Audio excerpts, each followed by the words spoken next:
Actress हमारे साथ सीधे मुंबई से इस वक्त जुड़ रही हैं। सुमित चंदर वकील हमारे साथ इस मामले में जुड़ रहे हैं और मुनीश पांडे हमारे सहयोगी इस वक्त हमारे साथ जुड़ रहे हैं। ममता काले, पहला रिएक्शन आपसे, एक कम से कम परिवार की मांग और जो एसएसआर वॉरियर्स बन गए थे सोशल मीडिया पर, उनके लिए इंसाफ के लिए लड़ाई लड़ रहे थे, उन सब के लिए अच्छी खबर, क्योंकि वो सब चाहते थे कि एक निष्पक्ष सीबीआई जांच हो।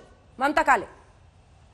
अंजना जी, बता नहीं सकती कि कितनी खुश हूं। ऐसे लग रहा है कि मेरे किसी अपने को न्याय मिलने वाला है और ऐसा लग रहा है कि वो बच्चा जो ऊपर से भी अपनी लड़ाई लड़ रहा है, हम सब के थ्रू उसी ने हमें इतनी शक्ति दी कि हम सब मुखर होकर के उसके लिए लड़ाई लड़ते रहे। आपको भी बधाई इसके लिए।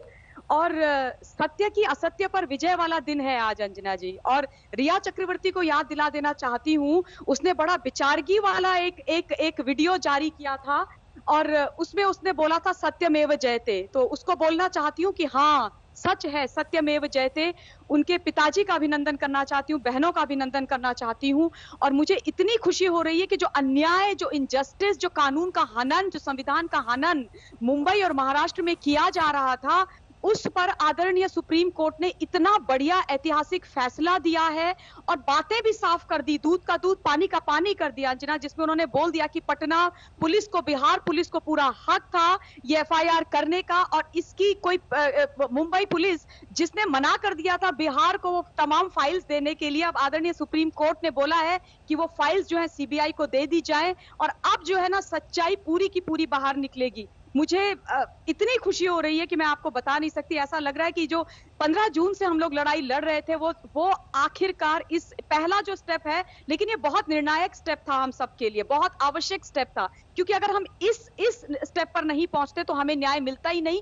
क्योंकि जो अन्याय इन लोगों ने करके रखा था, इंक्वेस्ट इंक्वायरी मेरे जीवन की, हम सबके जीवन की पहली इंक्वेस्ट इंक्वायरी, और ये जो है ना स्वर्ण अक्षरों में इतिहास में लिखा जाएगा महाराष्ट्र के गृह मंत्री जी और मुंबई के सीपी जी ने जो किया है उनके बारे में, कि इतनी लंबी इंक्वेस्ट इंक्वायरी कभी भी नहीं देखी गई, कभी भी नहीं देखी गई। एक बच्चे को न्याय दिलाने के लिए एफआईआर नहीं करा पाए। और आज तमाम लोग बोलते हैं कि हमको जो है, कुछ लोग आ रहे हैं नेतागण बाहर और बोल रहे हैं कि नहीं, हम तो ये कह रहे थे कि सीबीआई की इंक्वायरी से हमें परेशानी नहीं थी। अरे साहब, जब परेशानी ही नहीं थी तो इतना तमाशा क्यों किया, इतना राजनीति इस पर क्यों की, क्यों इतनी छींचा लेदर करी, क्यों परिवार के पीछे पड़े?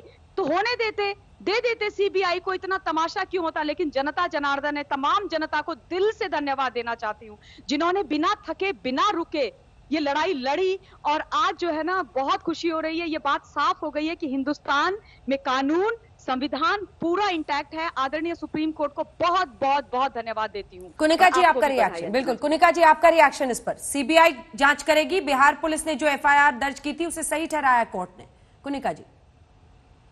मैं बहुत खुश हूं कि कोर्ट ने ये फैसला आज दिया है, लेकिन मैं थोड़ी सी मतलब निराश हूं इस बात से कि मुझे लगता है कि कोर्ट को चाहे ऑबिटर डिक्टा में ही कह दिया होता कि भाई आप लोग अभी जो मीडिया ट्रायल है ये बंद कर दीजिए। देखिए, मैं जैसे इन्होंने, इनके परिवार ने बिहार में एप्लीकेशन दर्ज किया था, मतलब एफआईआर दर्ज किया था, तभी मैं कह रही थी कि एक सीबीआई जांच होनी चाहिए, क्योंकि अब बहुत इसका मतलब ये बहुत मामला गंदगी पर उतर आया था। लोग इसमें बहुत सारी टीआरपी रेटिंग्स के लिए काम कर रहे थे, कुछ लोग अपनी पॉलिटिक्स के लिए कर रहे थे, लेकिन जो भी है अल्टीमेटली लोगों की जीत हुई है।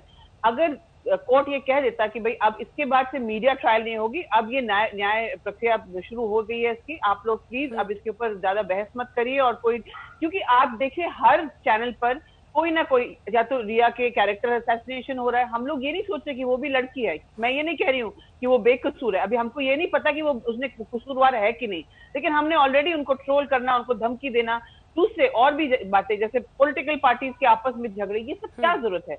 और मैं अंजना जी आपसे कहना चाहूंगी, मैं इतनी खुश हूं ये देख के कि डेमोक्रेसी एकदम फिर से एकदम जागरूक हो गई है। और ऐसी जागरूकता हम लोग दीक्षा के लिए भी दिखाएं, ऐसी जागरूकता हम लोग ऐसे लोगों के लिए भी दिखाएं जिनको न्याय चाहिए, और हम लोग इसी तरह जुड़ के रहें तो डेफिनेटली यहाँ इस देश में बदलाव होगा। ठीक है, लेकिन आपके 2 पॉइंट्स पर काउंटर क्वेश्चन है आपसे। ये जो आपने इसको टीआरपी से जोड़ दिया, तो आप टीआरपी के बारे में क्या जानती है और आपको कैसे लगता है कि ये टीआरपी की वजह से है? हर कोई सोचता है एक शब्द बोलकर वो पूरी कहानी बुन देगा। क्या इतनी बड़ी खबर में, एक सेकंड सवाल सुनिए, सवाल सुनिए ना मैडम। आपसे हमेशा देखिए हम दोनों एक दूसरे का सम्मान करते हैं और इसीलिए मैं आपसे एक सवाल पूछ रही हूँ। देखिए, जब आप आज तक पर आ रहे हैं तो इस चैनल की क्रेडिबिलिटी और हम बिना सबूतों के या बिना जानकारी के कोई सवाल तक नहीं पूछते किसी से। दूसरी बात, इतने बड़े मामले में स्क्रूटनी होगी जब पिता ने एफआईआर में नामजद करके एक लड़की पर आरोप लगाया। तमाम जब तथ्य सामने आए उसको रखकर हम आज तक पर सवाल पूछ रहे हैं। मीडिया ऐसी खबर पर स्क्रूटनी करती है और आप भी उसी वजह से आज डिबेट में शामिल होने के लिए तैयार हुई हैं। अब अगर इसे मीडिया ट्रायल जैसा हाई मॉरल ग्राउंड लेकर उस पर टिप्पणी करके निकल जाएं, ये भी ठीक नहीं है। क्या देश में सच जानने का अधिकार नहीं है? क्या उन 5 परिवार वालों को, जिनमें 4 बहनें हैं, 74 साल के पिता हैं, उनको सच जानने का अधिकार नहीं है? जब उन्हें मुंबई पुलिस पर भरोसा नहीं था, वो निष्पक्ष जांच की मांग कर रहे थे, तो मीडिया को व्हाट्सएप मैसेजेस किसने सबसे पहले लीक किए? रिया चक्रवर्ती ने। रिया चक्रवर्ती ने अपने और सुशांत के बीच की बातचीत को लीक कर दिया मीडिया में। अब आप बताइए, इसके लिए कौन जिम्मेदार है? क्या परिवार उसके बाद अपना पक्ष ना रखे? क्या परिवार उसके बाद बताए नहीं कि हमारा सुशांत हमारे कितना करीब था? नहीं, आपने शायद मेरी बात को अलग दिशा में ले गए। हम टीआरपी की बात करूंगा। आपने बहुत सारे मुद्दे इस पे अपने सवाल में पूछे, तो मुझे थोड़ा वक्त दीजिए जवाब देने का। 100% परिवार को और पूरे देश को ये पता होना चाहिए कि क्या हुआ सुशांत सिंह के साथ, क्योंकि हम सबका बच्चा था। हमारे पूरे देश के लिए एक गौरवशाली एक व्यक्ति ऐसा था जो देश को इतना उसके ऊपर फख्र था। उसके अलावा परिवार को जस्टिस मिलनी चाहिए, पूरे देश को मिलनी चाहिए।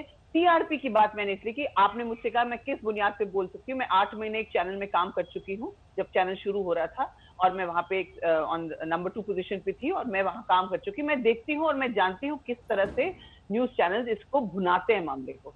मैं पहले से कह रही हूँ कि भाई आप जो ये सब स्वीपिंग स्टेटमेंट, मैं आपकी चैनल की बात नहीं कर रही हूँ, जिस चैनल पे होता है उस चैनल पे मैंने जाना बंद कर दिया। आप लोग जो स्वीपिंग, आप लोग मतलब आपके चैनल की बात नहीं है, जो चैनल स्वीपिंग स्टेटमेंट्स देते हैं, किसी का कैरेक्टर असैसिनेशन करते हैं, कहीं से प्रूफ लेकर आते कि ऐसा ऐसा था, अरे इन सबको क्वेश्चन कीजिए। अभी सीबीआई को इन सबको बुला के इनका स्टेटमेंट लेना चाहिए। नेपोटिज्म की और कौन लेके गया था इस पूरे डिबेट को, उनसे भी पूछिए कि आपने किस बुनियाद पे ये सब कहा। सबसे पूछना चाहिए, क्योंकि इस तरह अगर देखिए, आज सुशांत सिंह एक सेलिब्रिटी थे, उनकी यहाँ सीबीआई जांच तक पहुंच गई बात। सपोजिंग कोई आम इंसान ऐसा होता जिसके साथ ऐसे कोई घिनौना ऐसा काम हुआ होता, तो क्या वो यहाँ तक पहुंचती बात? और हम लोग खामखा अपने फैसले टेलीविजन चैनल पे बना लेते। तो this is what I am saying is not right. और यस, सबको पता है कि उम्मीद करेंगे किसी आम इंसान के साथ हो तब भी आप आ जाइए हमारे बुलावे पर चर्चा में शामिल होने के लिए, क्योंकि सबको मिलना पड़ेगा। बिल्कुल, ठीक है, ठीक है कुनिका जी, वैलिड पॉइंट।